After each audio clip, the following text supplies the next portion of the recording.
오늘 본문 말씀 함께 보도록 하겠습니다. 오늘 본문 말씀은 갈라디아서 3장 15절에서 25절 말씀입니다. 갈라디아서 3장 15절에서 25절 말씀입니다. 제가 읽겠습니다. 형제들아, 내가 사람의 예대로 말하노니 사람의 언약이라도 정한 후에는 아무도 패하거나 더하거나 하지 못하느니라. 이 약속들은 아브라함과 그 자손에게 말씀하신 것인데 여럿을 가리켜 그 자손들이라 하지 아니하시고 오직 한 사람을 가리켜 내 자손이라 하셨으니 곧 그리스도라. 내가 이것을 말하노니 하나님께서 미리 정하신 언약을 430년 후에 생긴 율법이 폐기하지 못하고 그 약속을 헛되게 하지 못하리라. 만일 그 유업이 율법에서 난 것이면 약속에서 난 것이 아니니라. 그러나 하나님의 약속으로 말미암아 아브라함에게 주신 것이라. 그런즉 율법은 무엇이냐? 범법함으로 더하여진 것이라. 천사들을 통하여 한 중보자의 손으로 베푸신 것인데 약속하신 자손이 오기까지 있을 것이라. 그 중보자는 한편만 위한 자가 아니나 하나님은 한 분이시니라. 그러면 율법이 하나님의 약속들과 반대되는 것이냐? 결코 그럴 수 없느니라. 만일 능히 살게 하는 율법을 주셨더라면 이가 반드시 율법으로 말미암았으리라. 그러나 성경이 모든 것을 죄 아래 가두었으니 이는 예수 그리스도를 믿음으로 말미암는 약속을 믿는 자들에게 주려 함이라. 믿음이 오기 전에 우리는 율법 아래에 매인 바 되고 계시될 믿음의 때까지 갇혔느니라. 이같이 율법이 우리를 그리스도께로 인도하는 초등 교사가 되어 우리로 하여금 믿음으로 말미암아 의롭다 하심을 얻게 하려 함이라.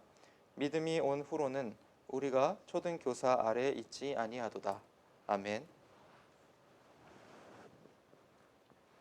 예, 우리가 오늘은 좀 긴 말씀을 읽었는데요.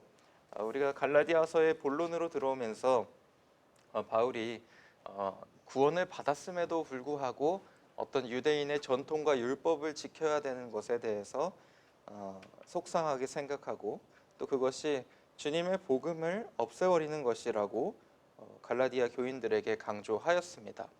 그 이후에 모든 사람들은 또 우리도 그렇고 만약에 어떤 사람들이 우리가 지금 율법을 지킨다고 할 수는 없겠지만 그래도 우리가 율법을 지키고 있는 도중에 율법이 중요한 것이 아니라 주님의 사랑이 중요한 것이라는 이야기를 들으면 그 다음에 얻게 되는 의문점이 무엇이냐면 그러면 율법은 도대체 무슨 역할을 하는 것이고 우리가 율법을 전혀 안 지켜도 되는 것인가 하는 그런 의문점이 생기게 됩니다.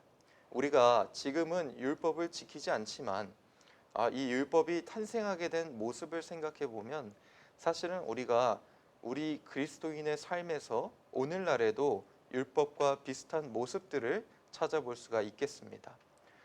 하나님께서 예를 들어서 안식일을 거룩하게 지키라 라는 말씀을 우리에게 해주셨을 때 많은 사람들은 도대체 안식일에 일을 하지 않는 것이 어떤 것인지를 궁금해 하였습니다.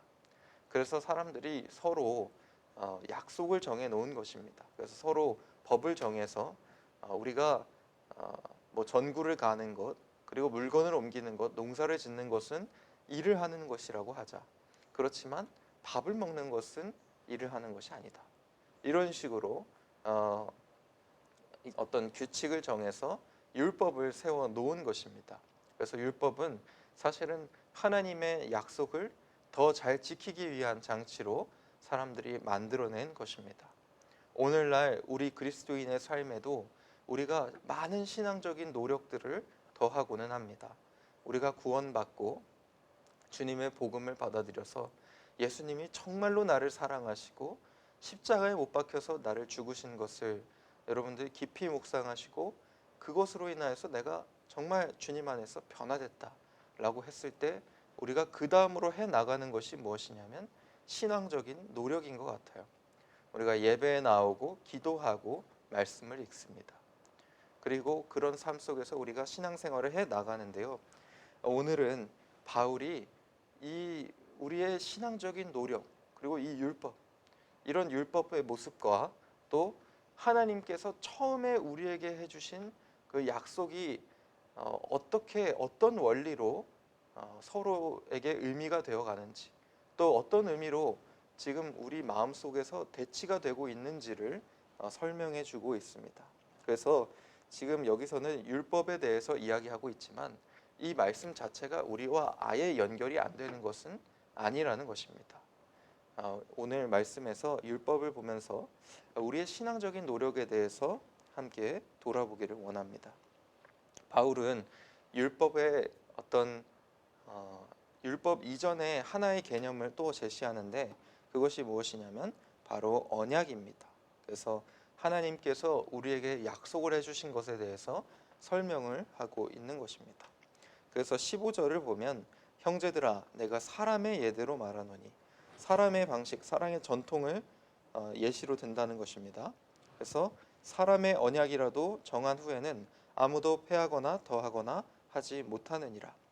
사람의 언약이라는 말은 히브리어 아니 이 헬라어로 봤을 때 유언을 말하는 것입니다. 그래서 사람이 유언은 죽고 나면은 그 약속을 고치거나 바꿀 수가 없다는 것입니다.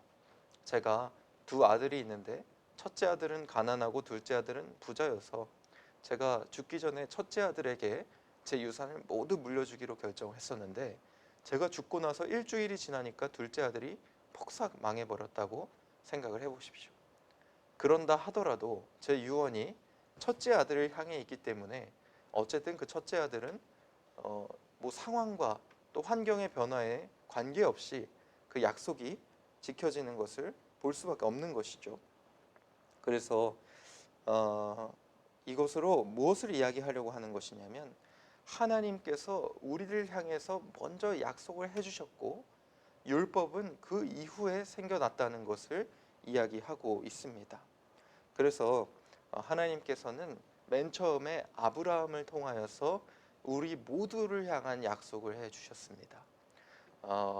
아브라함, 이 이스라엘 민족들이 자기 자신을 굉장히 자부심 있게 여기고 하나님의 사람으로서 축복받은 민족이라고 여기는 이유가 바로 아브라함과의 약속에 있는데요. 이 아브라함에게 하나님께서 너의 자손들을 번성하게 하고, 그리고 너희 자손들이 축복을 받게 하고, 또 세상 모든 만국이 너의 자손으로 인하여, 오늘 말씀에서 보면은 자손이 너희 자손들뿐만이 아니라 너희 자손 하나, 그 예수 그리스도, 아브라함의 태에서 나오는 또 그 족보에서 나오는 예수님께서 이 세상 모두에게 복이 될 것이다 하는 것을 이렇게 약속을 해주셨습니다. 근데 그렇게 약속을 해주셨을 때 아브라함과 하나님 사이에서는 굉장히 독특한 약속의 모습을 가지게 되었는데요. 아브라함과 하나님 사이에 하나님께서 그 말씀을 해주시면서 내가 너희 자손을 번성하게 하고 축복하게 하고 너희를 통하여서 예수 그리스도가 나와서 온 만국의 축복이 될 것이다 하는 약속을 해주셨을 때 아브라함에게 하나님께서 동물들을 데려오라고 했습니다. 비둘기, 그리고 염소, 양, 그런 동물들을 데려와서 반으로 가르고 그 사이를 두게 하셨어요. 그리고는 그 사이를 하나님께서 지나가셨는데, 이것은 옛 중동의 전통을 보여주는 것입니다. 유목 민족이었던 사람들이 서로 만나서 약속을 할 때 어떤 식으로 하냐면 자신들이 가진 동물들을 반으로 나누는 것입니다. 그리고는 그 사이를 벌려놓고 서로 쌍방간에 그 사이를 지나가면서 그 계약을 성립하게 되는데요. 왜 그렇게 하느냐? 자신이 이 약속을 지키지 않으면 반토막이 나도 상관이 없다라는 조금 강한 의미를 가지고 있는데, 이 사실은 걸 게 없는 유목민족들 사이에서 또 그 중동 사회에서 서로에게 어떤 신의를 보여주는 모습입니다. 목숨을 바쳐서라도 내가 너와의 약속을 지키겠다 하는 양방 간의 약속인데요. 근데 하나님께서 아브라함과 이런 약속의 모습을 보일 때는 하나님께서는 조금 다르게 하셨습니다. 무엇이냐면 아브라함은 그냥 그 자리에 서 있게 하셨고 하나님께서 아브라함에게 다가오신 것입니다. 그리고 아브라함에게는 너가 그 사이를 건너가는 것에 대해서 요구하지 않으셨어요. 이 모습을 봤을 때 우리가 우리를 향한 복음의 메시지가 더욱더 강조되고, 사실은 예수님이 오셔서 복음서부터 복음이 시작한 것이 아니라 진짜 주님께서 우리를 향해서 약속해 주신 그 처음부터 우리를 향한 주님의 일방적인 사랑이 시작되었다는 것을 우리가 이해할 수 있겠습니다. 그래서 하나님께서 그 약속의 구조를 통하여서 사람이 어떤 노력으로 구원을 받는 것이 아니고, 사람과 하나님 사이에 쌍방간의 계약으로 사람이 해야 할 일이 있어서 그것으로 구원받는 것이 아니라, 오직 하나님께서 우리에게 이 약속을 지키기 위해 목숨을 바쳐서라도 헌신하시고 사랑하심으로써 우리와 주님 간의 약속이 이어진다는 것입니다. 근데 이런 약속이 우리 안에 일방적인 주님의 사랑과 복음으로 주어졌는데, 그런 사랑과 복음 속에서 율법이 그것을 바꿀 수 없다는 것입니다. 그것은 마치 유언과 같고 또 어떤 강한 계약이기 때문에 그 이후에 나타난 어떤 환경이나 모습도 우리가 그 약속을 바꿀 수 없다고 오늘 말씀에서 이야기하고 있습니다. 그래서 17절에 430년 후에 생긴 율법이 폐기하지 못하고 그 약속을 헛되게 하지 못하니라 하고 이야기하고 있습니다. 그래서 이것은 이 바울이 무엇을 강조하고 있는 것이냐면은, 하나님의 약속과 주님의 일방적인 사랑, 그리고 주님의 일방적인 복음의 메시지가 우리에게 다가오는 것이 율법과 인간적인 노력과 신앙적인 노력보다도 훨씬 더 앞에 있다는 것을 이야기하고 있는 것입니다. 그래서 만약에 우리가 율법을 통하여서 조금이라도 구원받는다고 생각한다면은, 그것은 하나님께서 우리에게 약속하실 필요가 없는 것이요, 또 복음의 의미를 완전히 없애버리는 것이다 하고 이야기하는 것이죠. 그래서 사실 바울이 강조하고 싶은 것은 무엇이냐면, 율법은 구원과 관련된 것이 아니라는 것입니다. 율법은 여러분이 인생에서 구원을 얻어내려고 하는 것이 아니라는 것이에요. 그런데 우리가 이 시점에서, 사실 내용은 참 길지만은 그것이 핵심입니다. 바울이 처음부터 설명하고 싶었던 것은 하나님의 약속이 일방적이었고 그 약속이 강력했고, 율법으로 우리가 그것을 바꿀 수 없으며, 또 율법이 만약에 바꿀 수 있다 하더라도 바꾼다면은 율법만 남겨놨지 하나님께서 복음과 예수 그리스도를 왜 우리에게 보내주셨겠냐, 이런 말을 해주는 것이거든요. 이 말 속에 담겨진 핵심 포인트가 무엇이냐? 율법은 구원과 관련이 없다는 것입니다. 이 말은 우리에게 전혀 연관이 없는 말처럼 느껴집니다. 도대체 우리가 율법을 지키지도 않는데, 이미 우리가 율법에서 자유해진 것 같은데, 도대체 이 이야기가 우리 인생에 어떻게 적용되고 이 이야기가 우리 인생에 무슨 의미가 있겠는가, 여러분 이렇게 생각하실 수 있겠는데요. 사실 이것을 우리의 신앙적인 노력으로 바꿔봅시다. 여러분, 신앙생활 하면서 신앙생활이 여러분의 구원과 어떤 연결이 있다고 믿으세요?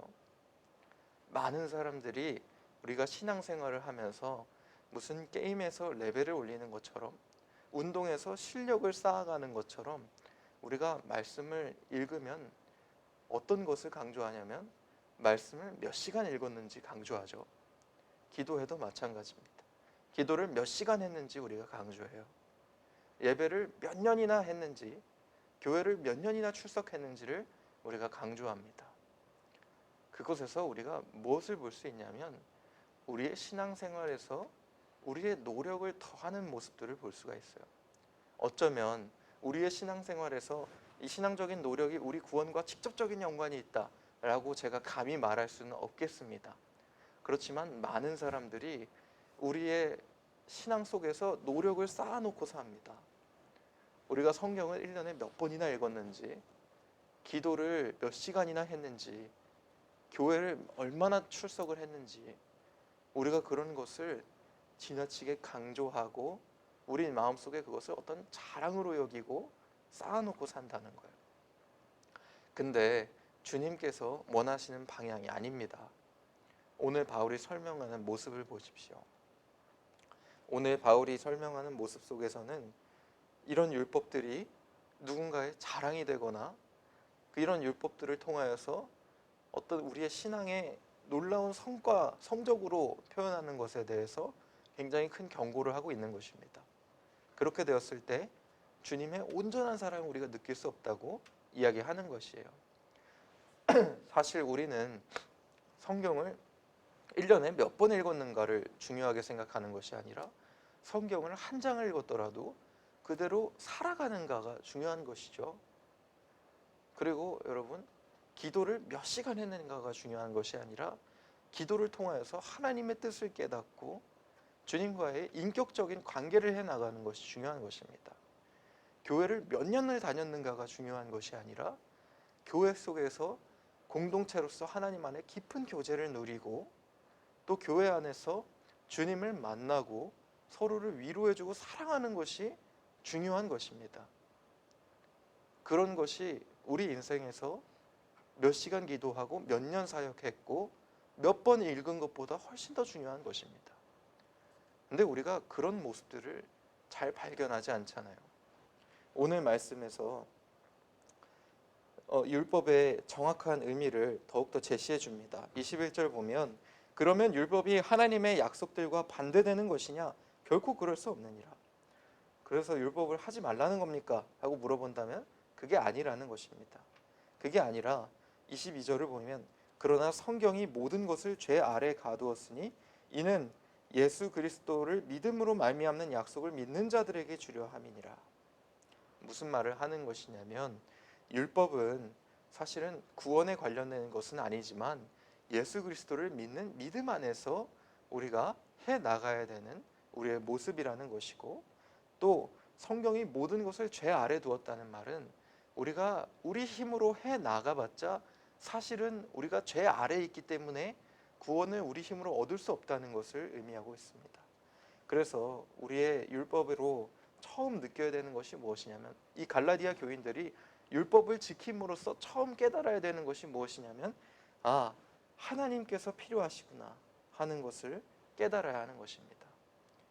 이거 내 힘으로 해 나갈 수 없구나. 이 구원이 내가 율법을 지킴으로써 구원을 얻을 수 있는 것이 아니구나. 그것을 깨달아야 된다는 거예요. 우리가 다 죄 아래 있고 우리가 죄인이고 나의 노력으로는 구원을 얻을 수가 없구나. 여러분, 신앙적인 노력을 해나가면서 할 때마다 주님이 점점 필요하구나를 깨닫고 계십니까? 여러분, 아니면 일상적인 생활을 해 나가시면서 살면서 아, 내가 주님이 점점 더 필요하구나 그렇게 생각해 나가십니까? 사실은 우리가 신앙생활을 하고 또 우리 삶에서 인생이 잘 되면 잘 될수록 주님보다는 나의 효용감을 굉장히 강조하게 됩니다.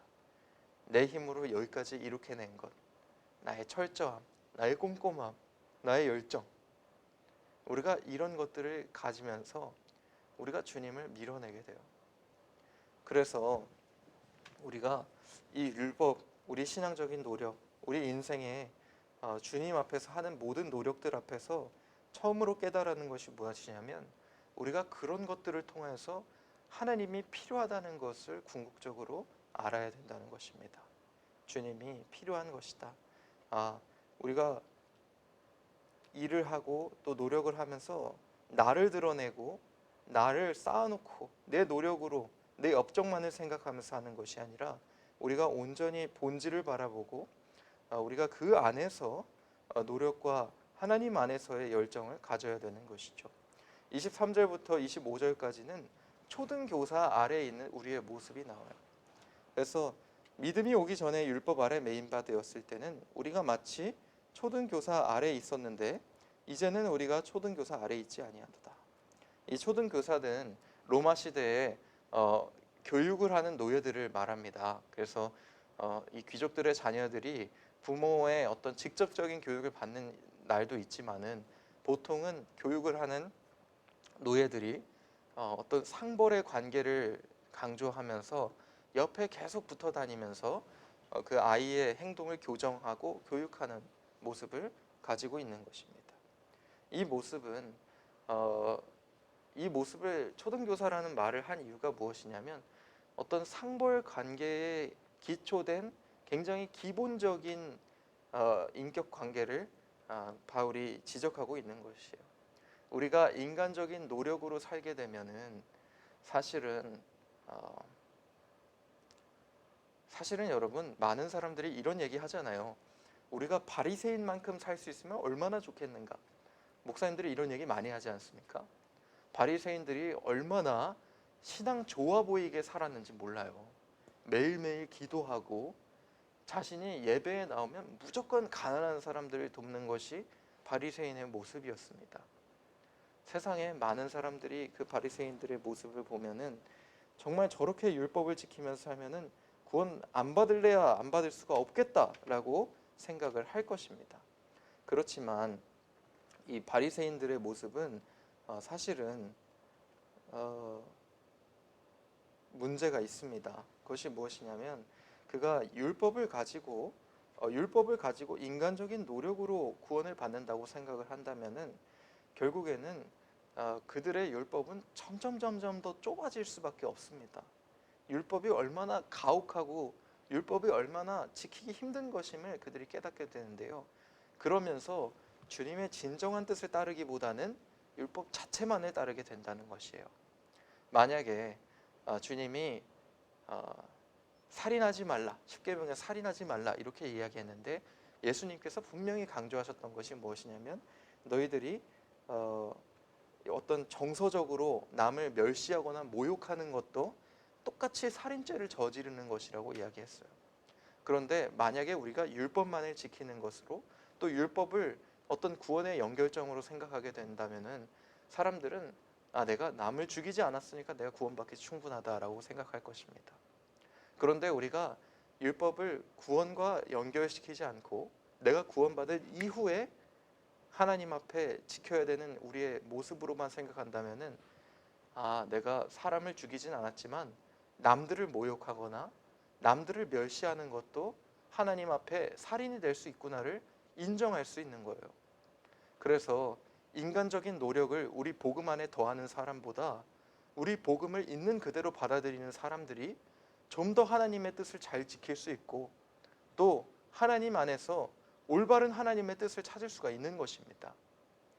그래서 여러분들이 내가 신앙 속에서 더 많이 기도하고 더 많이 말씀 읽고 더 많이 신앙생활 해왔던 것이 뭐가 문제가 되느냐고 물어보신다면 저는 문제가 된다고 말씀드릴 수밖에 없을 것 같아요.